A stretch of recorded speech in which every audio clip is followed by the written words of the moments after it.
Pendant des siècles, laver le linge n'était pas un simple geste du quotidien. C'était une épreuve, une tâche longue, physique, parfois même douloureuse. Dans les villages français, au bord des rivières, ou dans les lavoirs de pierre, des générations de femmes ont frotté, battu, rincé inlassablement. L'hiver, les mains plongées dans une eau glaciale, l'été sous un soleil écrasant, et toujours cette montagne de linge qui ne disparaît jamais.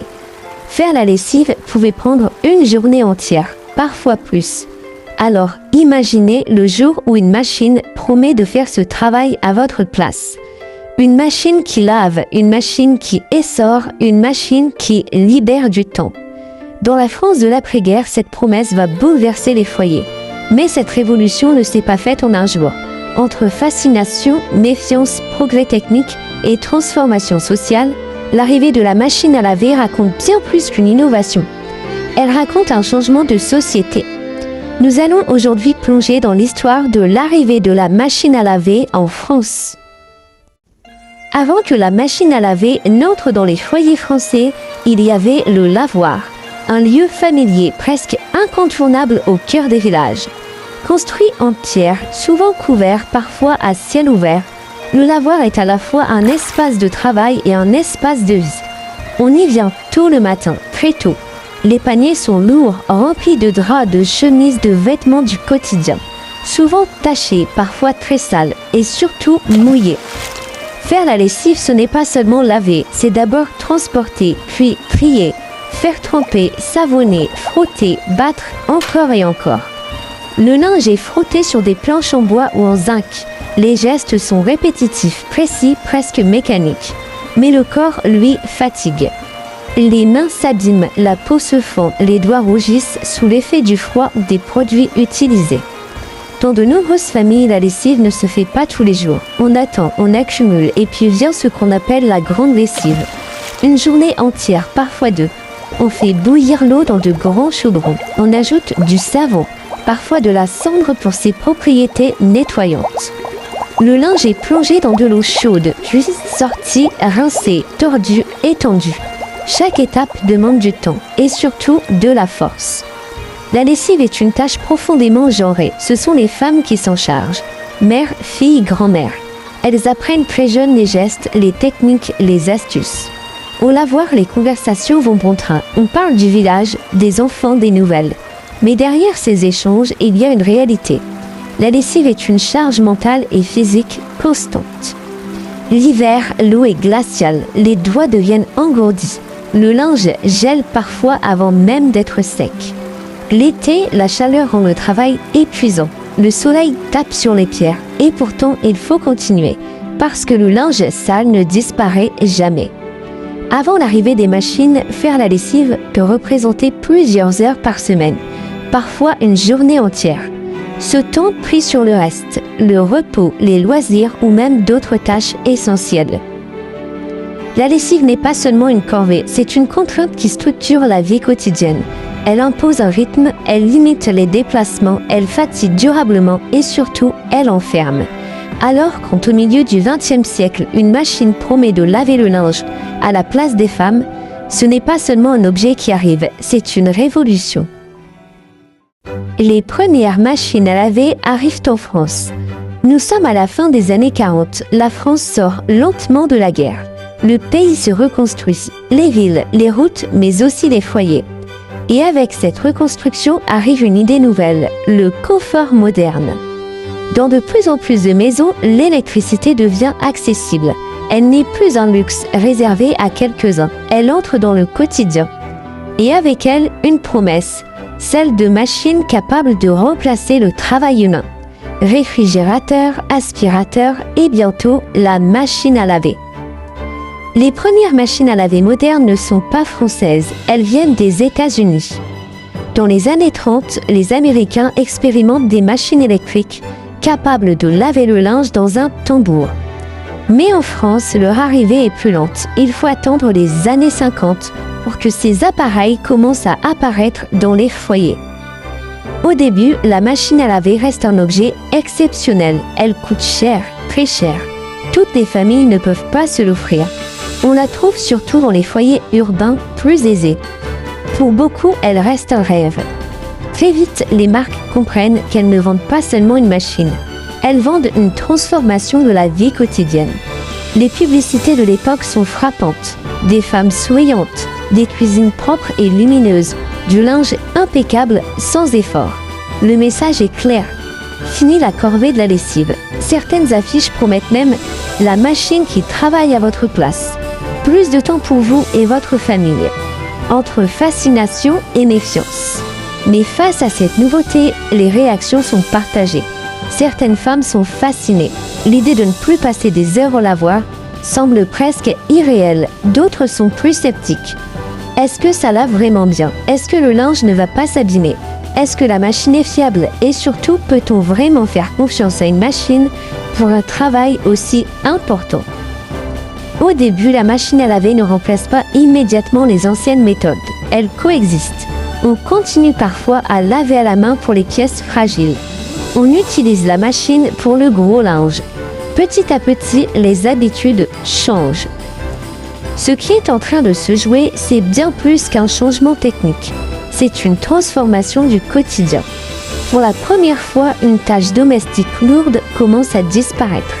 Le temps se libère, l'organisation de la maison évolue. Et sans bruit, la société change. Dans les années qui suivent, la machine à laver va quitter son statut d'objet de luxe. Elle va entrer dans des millions de foyers. Et avec elle, de nouvelles marques vont s'imposer. Des modèles emblématiques vont apparaître et une véritable compétition va naître. À partir des années 50, puis surtout dans les années 60, la machine à laver cesse peu à peu d'être un objet rare. Elle devient un marché en pleine expansion. Et dans ce nouveau monde, certaines marques vont marquer les esprits. Vedette, elle tourne. Impossible de parler de machine à laver en France sans évoquer la marque Vedette. C'est l'une des marques les plus emblématiques de l'époque. Ses publicités sont restées dans les mémoires. Vedette, elle tourne. Le slogan est simple mais redoutablement efficace. Il met en avant ce qui fascine le plus à l'époque. Le mouvement automatique, le tambour qui tourne seul, la machine qui travaille sans intervention constante. Les machines Vedette sont robustes, massives, souvent en métal émaillé blanc. Elles inspirent confiance, elles donnent le sentiment d'un progrès concret, solide. Brandt, la puissance industrielle. Autre acteur majeur, Brandt. La marque incarne une forme de modernité industrielle. Ces machines sont pensées pour être performantes, efficaces et durables. Brandt mise beaucoup sur la fiabilité, la capacité de lavage, la mécanisation avancée. Les modèles proposent déjà plusieurs programmes, même si cela reste rudimentaire. On parle de cycles, mais ils sont encore simples. Moulinex démocratise le quotidien. Moulinex adopte une approche différente. La marque veut rendre l'électroménager accessible. Son objectif, équiper un maximum de foyers. Ces machines sont parfois plus compactes, plus simples, mais aussi plus abordables. Moulinex joue un rôle clé dans la diffusion massive de la machine à laver en France. Les modèles de l'époque n'ont rien à voir avec ceux que nous connaissons. Il existe plusieurs types de machines. Les lessiveuses électriques. Ce sont parmi les premières. Elles ressemblent à de grandes cuves métalliques. Le linge est brassé grâce à une hélice ou un agitateur. Pas de hublot, pas de programmation complexe, souvent pas d'essorage automatique. Il faut encore intervenir manuellement à plusieurs étapes. Les machines à tambour. Plus modernes, elles introduisent un système de rotation. Le linge tourne dans un tambour, ce qui améliore le lavage. C'est une vraie révolution technique. Mais les capacités sont limitées. Les cycles sont longs, le bruit est important. Un objet qui s'intègre dans la maison. Progressivement, le design évolue. La machine à laver n'est plus seulement fonctionnelle, elle devient un élément du foyer. Forme plus soignée, couleur plus neutre, intégration dans la cuisine. Elle symbolise le confort moderne. Malgré leur démocratisation progressive, ces machines restent un achat conséquent. On ne les remplace pas facilement, elles sont faites pour durer. Et leur arrivée dans une maison est souvent un événement. À travers ces marques, ce ne sont pas seulement des machines que l'on découvre, ce sont des visions du progrès, des promesses de confort et une nouvelle manière de vivre le quotidien. Mais derrière ces carrosses métalliques, comment fonctionnent réellement ces machines? Que se passe-t-il à l'intérieur et pourquoi représente-t-elle une telle révolution technique? Pour comprendre la révolution que représente la machine à laver, il faut ouvrir la machine. Regardez ce qu'il se passe à l'intérieur, car derrière son apparente simplicité se cache une mécanique fascinante. Avant tout, la machine à laver reproduit ce que faisaient les lavandières, mais elle le fait sans fatigue, sans interruption et avec une régularité parfaite. Frotter, battre, rincer, tout est transformé en mouvement mécanique.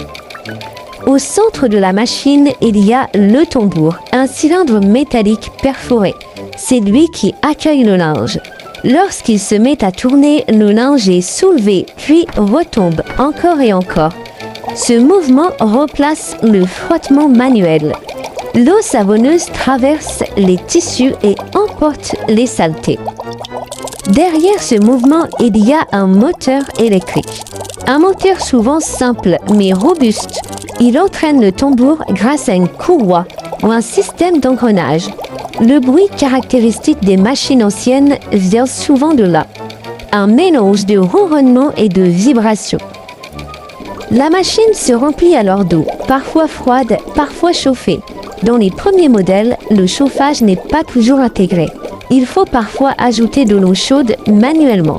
Puis vient le mélange avec la lessive. Le savon se diffuse et le lavage commence. Le programmateur mécanique. Pas d'écran, pas de boutons digitaux. À l'époque, tout est mécanique. Un programmateur, souvent sous forme de molette, contrôle les étapes. Lavage, rinçage, parfois essorage. À l'intérieur, un système d'engrenage et de contact électrique déclenche chaque phase. On entend souvent des clics-clacs. Ce sont les cycles qui avancent. L'essorage, une innovation clé. L'une des grandes avancées, c'est l'essorage. Le tambour tourne très vite. L'eau est expulsée par la force centrifuge. Le linge ressort beaucoup moins humide, mais attention, les premières machines essorent parfois mal ou de façon irrégulière, et certaines nécessitent encore une essoreuse séparée. Ces machines, aussi révolutionnaires soient-elles, ne sont pas parfaites. Elles vibrent beaucoup, elles peuvent être bruyantes, elles tombent parfois en panne et surtout, elles demandent encore une certaine surveillance. On ne lance pas une machine pour l'oublier complètement. Pourtant, malgré ces limites, quelque chose d'extraordinaire est en train de se produire. Une tâche qui prenait des heures est désormais confiée à une machine. Le linge se lave presque tout seul et avec cela, c'est une partie du quotidien qui s'allège. Mais cette révolution technique ne vient pas sans promesse, ni sans déception. Car si la machine à laver change d'avis, elle apporte aussi son lot de contraintes et parfois de désillusions. Les promesses et les limites. Quand la machine à laver arrive dans les foyers français, elle ne vient pas seule. Elle arrive avec des promesses fortes, presque révolutionnaires. La promesse d'une vie plus facile. Les publicités de l'époque sont sans équivoque. Elles promettent moins de fatigue, plus de temps libre, une maison plus moderne. La machine devient un symbole, celui du progrès, celui d'un quotidien allégé. On ne parle plus seulement de laver le linge, on parle de changer de vie. Du temps libéré, mais pas toujours comme prévu. Et en partie, la promesse est tenue. Le temps passé à laver diminue, la pénibilité aussi. Mais une réalité plus subtile apparaît. Le temps libéré n'est pas forcément du temps de repos. Il est souvent réinvesti ailleurs, dans d'autres tâches ménagères, dans l'éducation des enfants, dans l'entretien du foyer. La charge de travail évolue mais ne disparaît pas totalement. Avec la machine à laver, les standards changent. Le linge doit être plus propre, lavé plus souvent, mieux entretenu. On lave davantage, plus régulièrement. Ce qui était exceptionnel devient quotidien. Les premières déceptions. Malgré l'enthousiasme, les premières machines ne sont pas parfaites. Certaines critiques reviennent souvent. Le linge peut ressortir mal lavé. Certains tissus sont abîmés. Les cycles sont longs et surtout, les pannes existent. Une machine en panne à l'époque, ce n'est pas anodin. Les réparations peuvent être coûteuses. Utiliser une machine à laver dans les années 50 ou 60, ce n'est pas aussi simple qu'aujourd'hui. Il faut surveiller les cycles, gérer l'arrivée et l'évacuation de l'eau, parfois intervenir manuellement. Dans certains logements, l'installation elle-même est un défi. Les machines anciennes sont bruyantes, très bruyantes. Leur fonctionnement s'accompagne de vibrations et de grondements, parfois impressionnants. Et elles prennent de la place, beaucoup de place. La machine à laver ne transforme pas immédiatement la société. Elle s'installe progressivement. Elle modifie les habitudes lentement mais profondément. Avec elle, le rapport au travail domestique change. Ce qui était considéré comme inévitable devient mécanisable. Et ce qui semblait immuable commence à évoluer. La machine à laver n'est pas parfaite. Elle ne tient pas toujours toutes ses promesses. Mais elle marque un tournant, un point de bascule dans l'histoire du quotidien. Aujourd'hui, faire une lessive est devenu un geste banal, presque invisible. On appuie sur un bouton et quelques heures plus tard, le linge est propre, sans effort, sans bruit ou presque. Et pourtant, derrière ce geste simple se cache une véritable révolution. L'arrivée de la machine à laver en France n'a pas seulement transformé une tâche, elle a transformé le temps. Le temps passé à laver, le temps libéré, le temps réorganisé. Ce qui prenait une journée entière à l'époque ne prend plus maintenant que quelques heures. Pour des millions de femmes, la machine à laver a représenté bien plus qu'un appareil. Elle a allégé une charge, réduit une pénibilité, ouvert la porte à d'autres activités. Sans faire disparaître le travail domestique, elle en a profondément modifié la nature. Au fil des décennies, la machine à laver s'est perfectionnée, plus silencieuse, plus efficace, plus intelligente. Mais son principe reste le même, faire à notre place. Un travail autrefois long et difficile. Contrairement à d'autres grandes inventions, la machine à laver n'a pas fait de bruit dans l'histoire. Pas de grandes dates, pas de moments spectaculaires. Et pourtant, elle a changé la vie de millions de personnes silencieusement. Aujourd'hui, regarder une ancienne machine à laver, c'est observer bien plus qu'un objet. C'est voir une époque, une manière de vivre, une société en mutation. C'est se souvenir du temps où laver son linge était une épreuve. Et peut-être que la prochaine fois que vous lancerez une machine, vous penserez à ces gestes d'autrefois, à ces mains plongées dans l'eau froide, à ces heures passées au lavoir et à cette révolution silencieuse qui a tout changé. Voilà le voyage à travers l'arrivée de la machine à laver en France est maintenant terminé. J'espère que cette vidéo t'a plu. Si c'est le cas, n'hésite pas à la liker, à t'abonner et à activer la cloche de notification pour ne pas louper les prochaines vidéos. À bientôt!